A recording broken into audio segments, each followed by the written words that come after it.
exposing the secret sauce in business-to-business marketing. The TAGLine Podcast is where real stories meet proven strategies. Let's elevate your business. Real strategies, real stories, real results. In the business-to-business industry, you're not selling to businesses. It's human to human.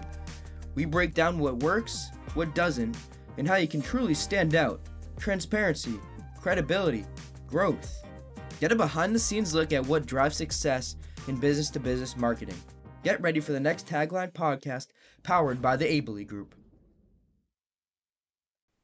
Welcome back to the TAGLine Podcast. My name is Justin Starbird, and today I get to welcome, I don't know, we're not friends yet. We just met, but I feel like we run in a similar space. Omar Atia, the founder and CEO of ZeroCarb LYFE. Omar, thanks for joining me today. Thank you for having me, Justin.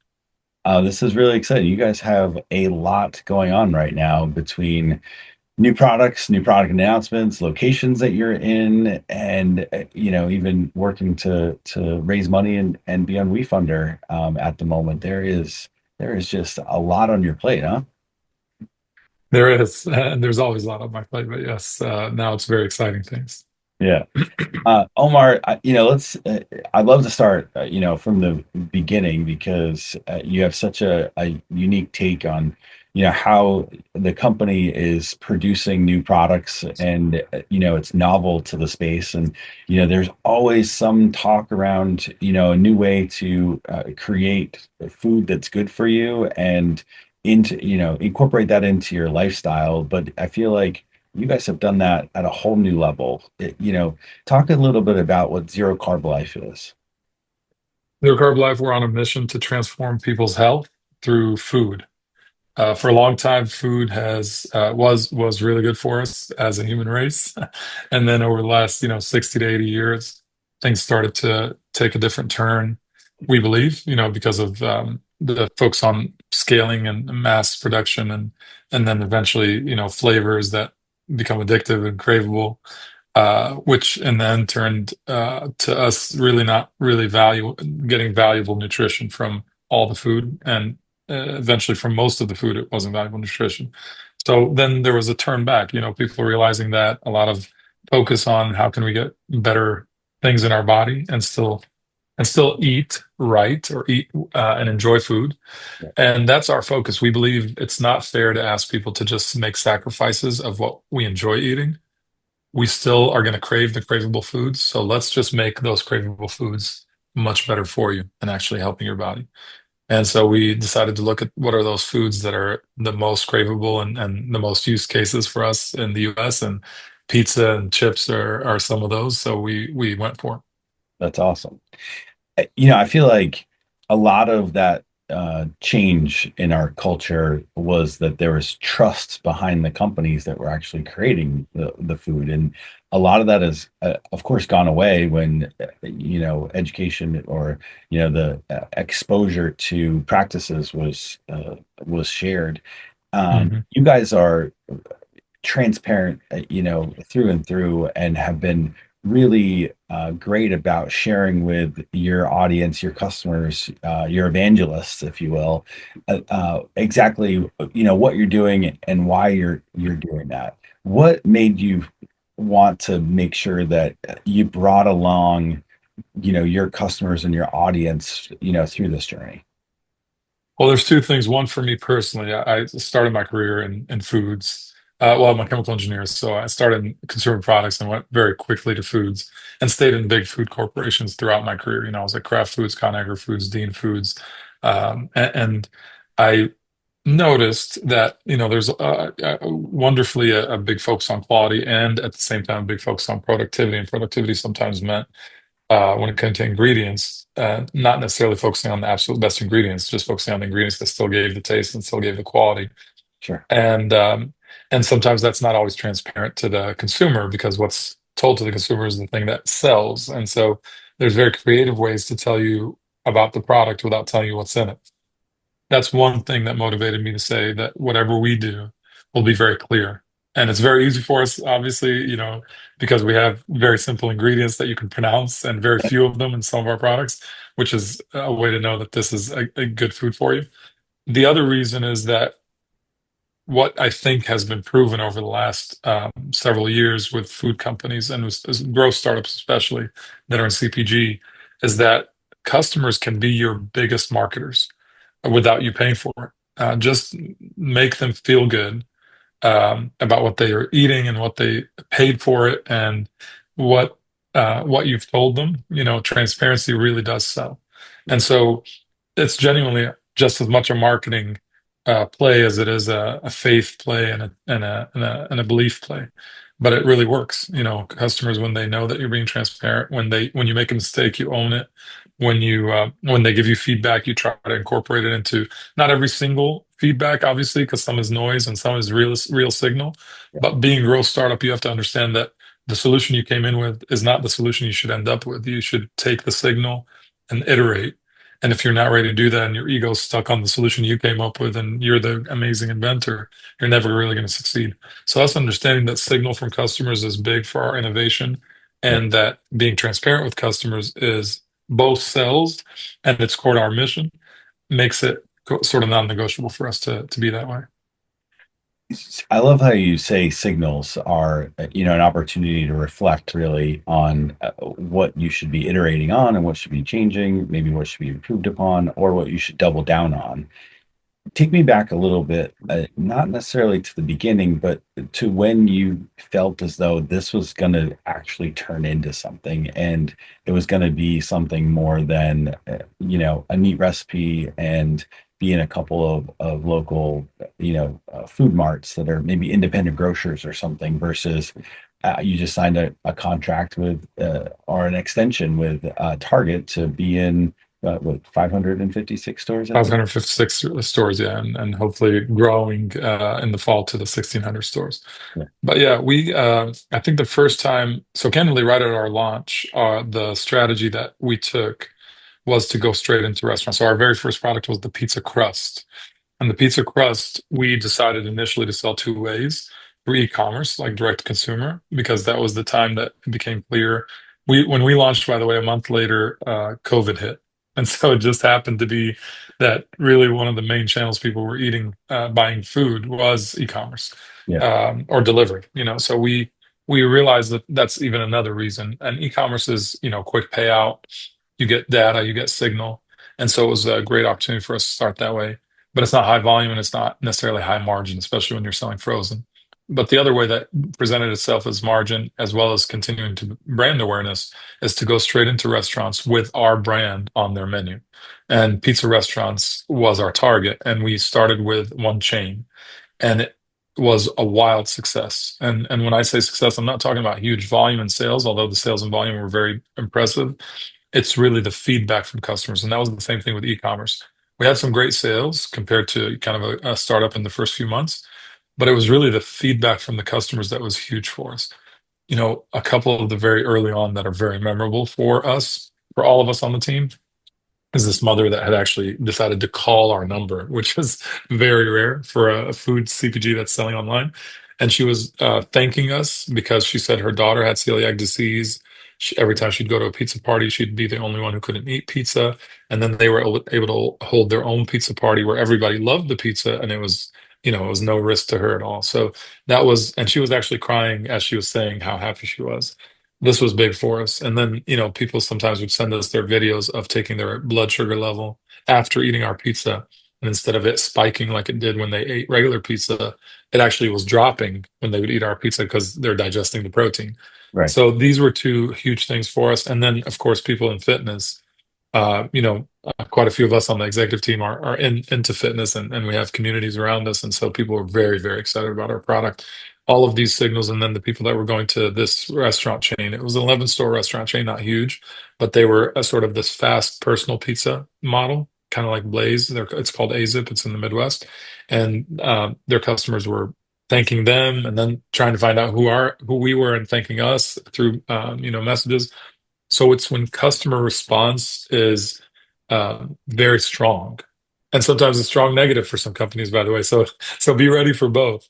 But when you have a strong positive response, even at low volume, you have something. What was something, either early on or maybe even more recently where you continue to be surprised at the the feedback that comes out, and it feels like there's a lot of positive around it, but maybe what's something that has really stuck with you to keep going, or to continue to be not just transparent, but want to put a great product out there. I think the fact that people now are very, I don't want to say scrutinizing, but I want to say that they are attentive to the product they're getting. So we get comments sometimes about internals that I remember we'd have to spend a lot of money on at Procter and Gamble to put a survey out to people that are simulating our customer base and ask them all these internal questions about the product to know if R&D was in the right direction.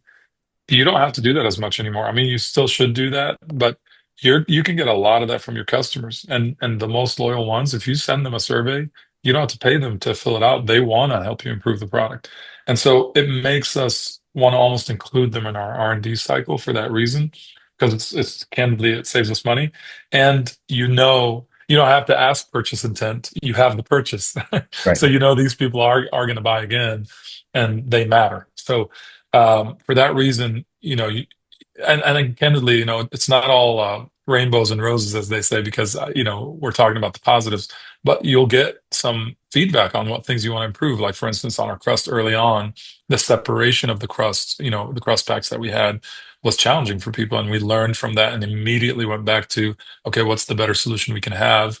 Is it something we do with the crust? Is it something we do with the liners in between, etc.? And we very quickly made that change. And then very quickly, we're able to get the data from customers, both the ones that had sent us the feedback and then the new customers coming into the pipeline. And it's all because, we have sort of this consumer-centered experience that we're always doing and we're always seeking. Yeah. Well, I think you make a really good point about the customers coming back and giving signal about what they like and what they don't like. I think I read somewhere that you have somewhere between a 42 to 45% repeat purchase rate for customers, which Yeah, I mean, well, we've had, so just to be very accurate, over the last quarter, we had a significant rise in new customer acquisition. So last quarter was 21% because we significantly grew our new customer acquisition, which is not a bad thing. But right. our repeat rate, yes, I mean, we generally have a very positive repeat rate. I feel like that's a testament to what you're doing as well. And another element that is maybe a little bit more unique, maybe not in the exact space that you're in, but you've decided to own the manufacturing and have your own facility. What went into that? I've got to imagine a lot of it was oversight on quality control, but what other reasons was that? Yeah. So, and just to be clear about the mechanisms for anyone watching that might invest, we have full control because it's a common partnership investment. So it's not on the books as an asset of a ZeroCarb Life, which is also positive for investors because it's also not a liability on ZeroCarb Life. It's still a client vendor relationship. But the reason that we did that, the reason that some of us partners, especially me, invested in that, is because really what it does is it is an incredible way to, number one, reduce the cost of goods sold because you have full control and full transparency of the costs. Number two, you don't have to wait to be which spot in line with the contract manufacturer when you're ready to scale. It's your facility. You scale and you prepare it for scale as you see your projections as a client. You make sure that this vendor, which is the manufacturing entity, is ready for that scale and ready to invest. And then the third piece, like you said, is quality oversight, and it's not just quality oversight at the factory, because sometimes that's good, but the ingredient supply isn't ideal. And not all contract manufacturers are the same. Some of them have very strong control of their vendors. Some of them have a little less if they're a smaller manufacturer. And by design, because our product is so unique and we have a patent around using meat as an ingredient for dough, the way that governance happens in the US is meat processors are governed by the USDA, but non-meat processors are governed by FDA. So most dough producing manufacturers are not governed by the USDA, so we couldn't put our meat in it.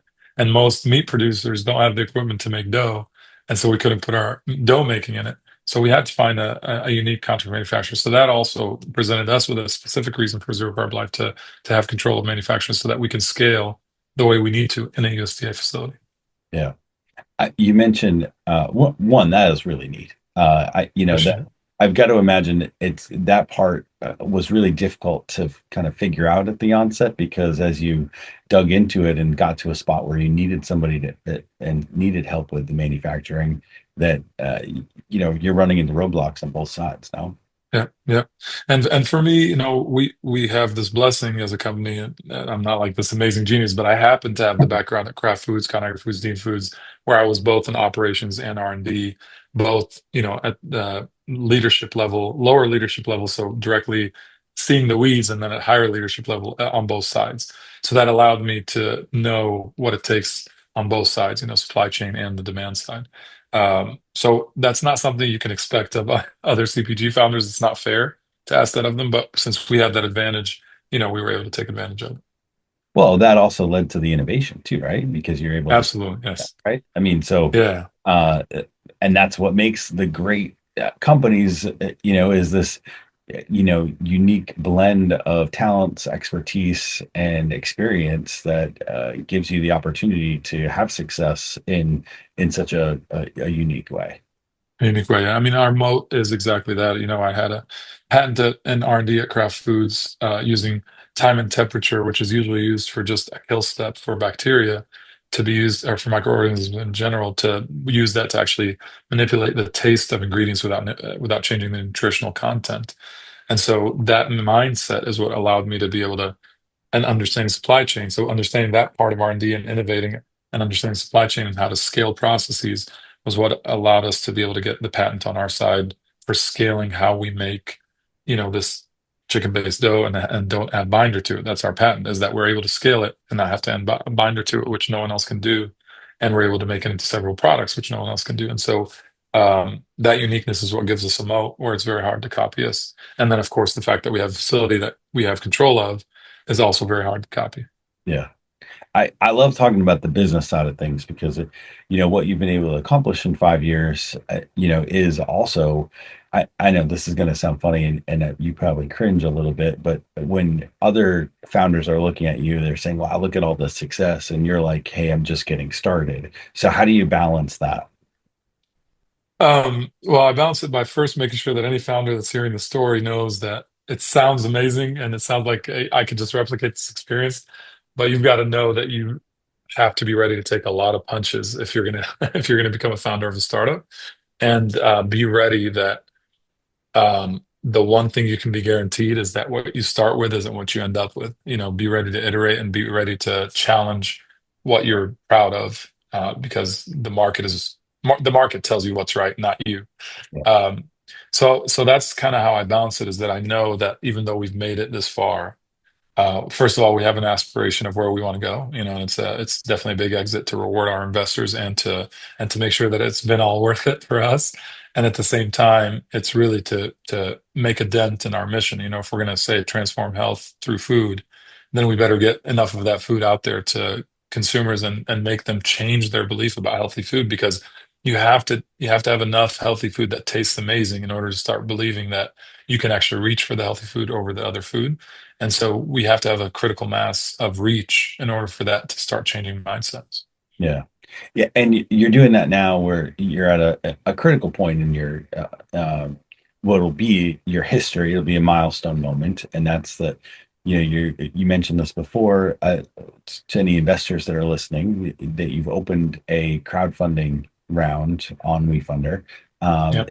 And I mean, that's in and of itself is pretty exciting because at the end of the day, I've got to imagine kind of what you said at the beginning was that you want to reward your initial, customers with the opportunity to participate in the success and see it through. One of those ways is opening a community round where they have a chance to invest.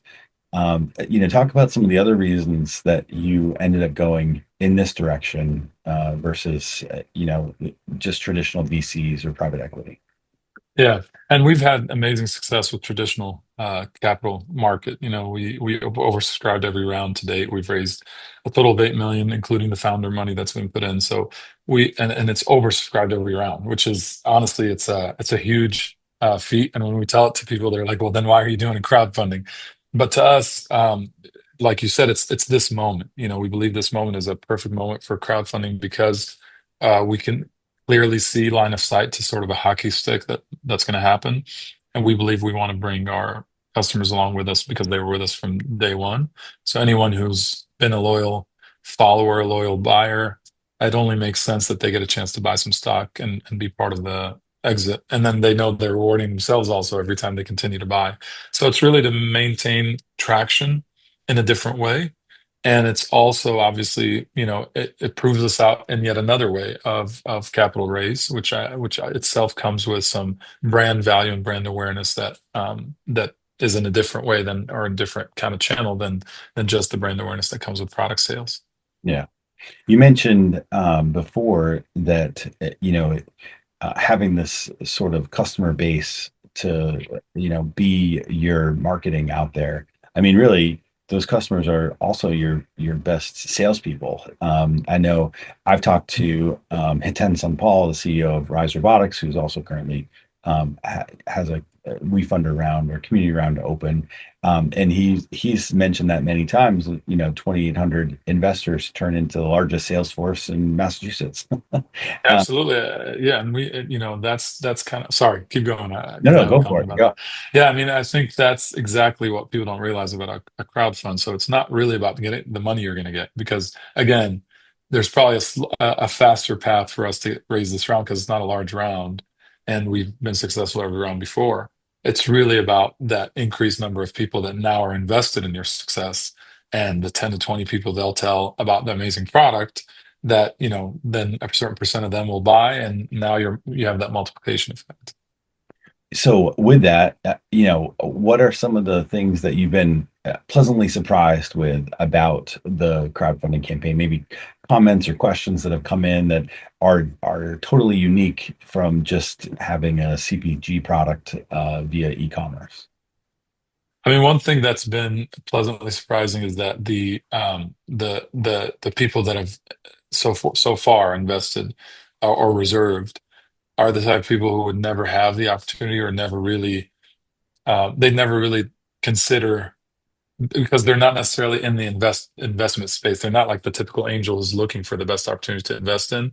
They're more, I love this concept. I know it's going to go somewhere because I love it, and I know a lot of people that love it, so they invest. And so it brings them into investment in a place where it's not sort of this black box for them, and that feels good to be able to do that. It's not as amazing of a feeling as we're making a product that can change people's lives, but it's definitely changing some people's lives also because they're now getting to invest and enjoy some success that they otherwise wouldn't because they've found out about through a product path.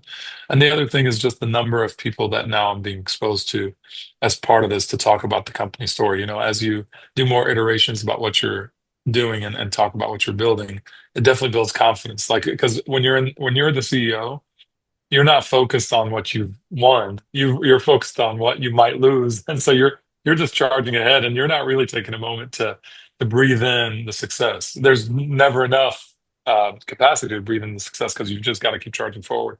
So this has allowed me more opportunity to do that. Is where as I'm conversing with people and they react positively and they're like, "Do you realize what you've done so far? Or what your team's done so far? It feels really good."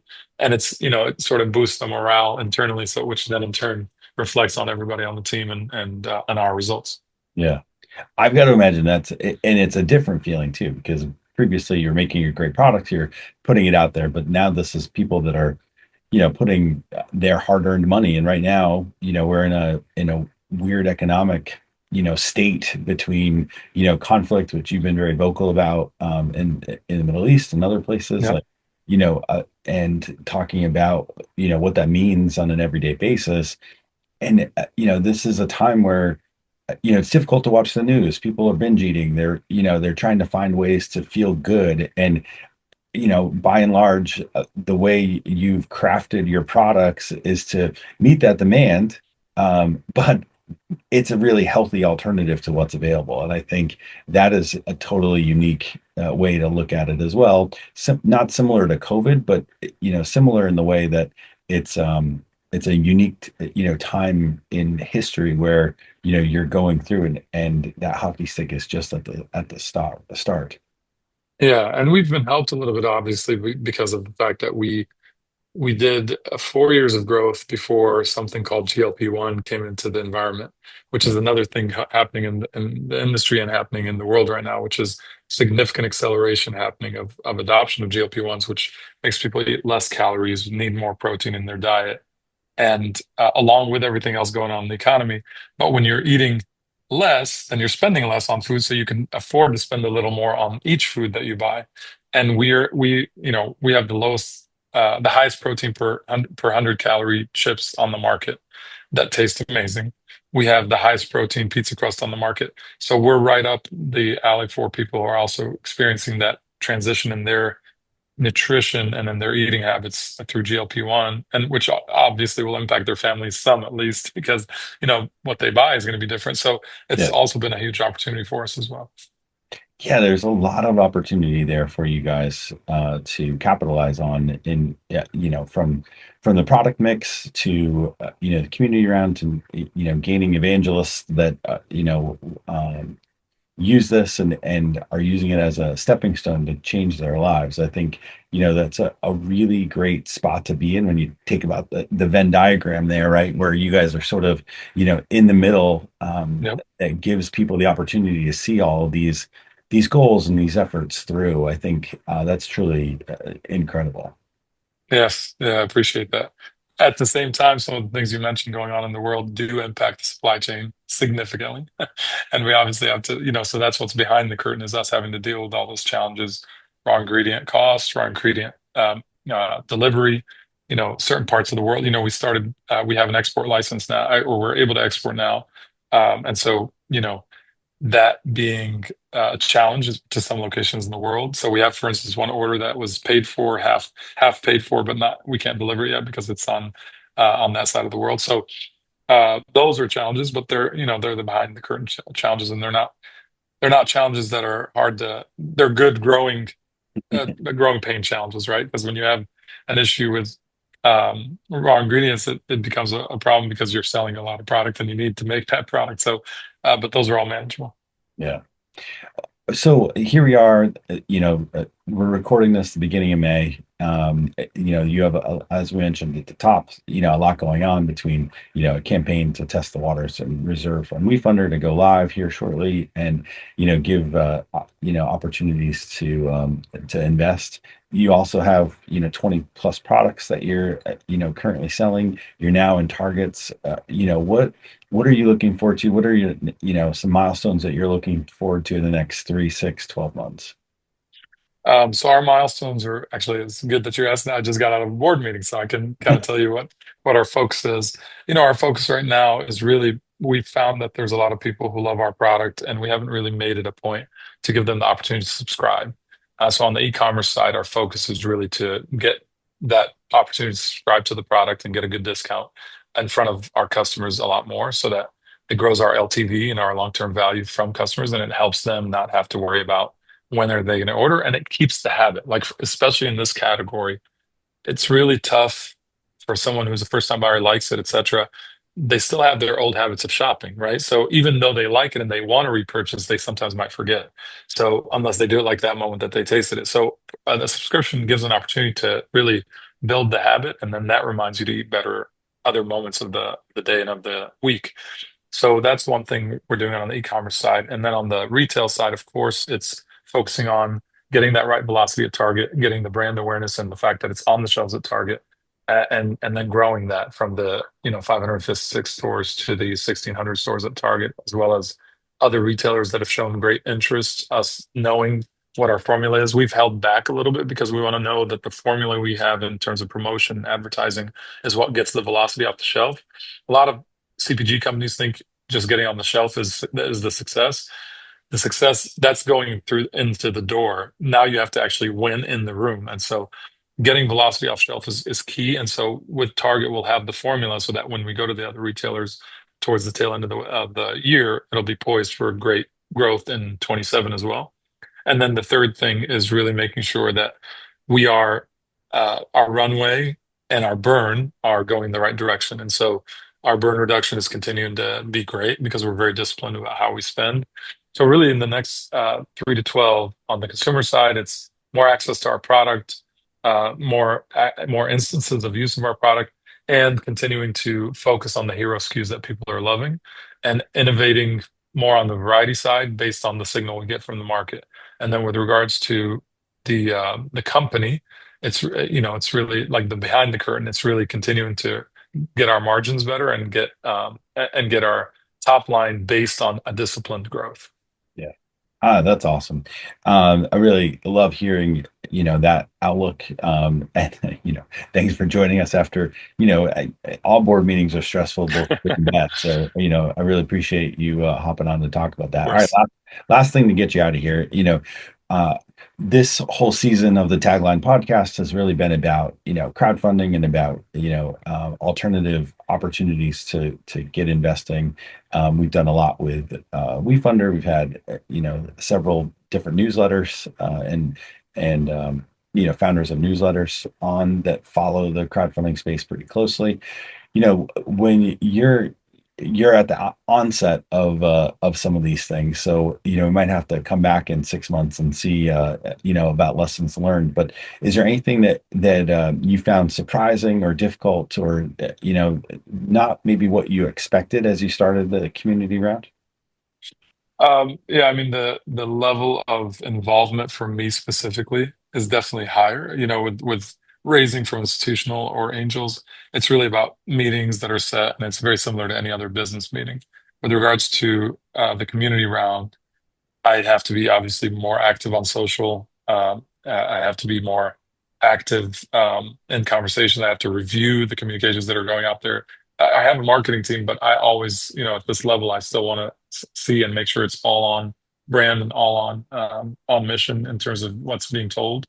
And of course, there's legal ramifications every time you're doing a community round. So a lot more involvement from our attorneys, a lot more, and then the financial review, which was actually an amazing result because they gave us rave reviews, the financial reviewers, which will be financial auditors as well, which is an external company that reviews our financials.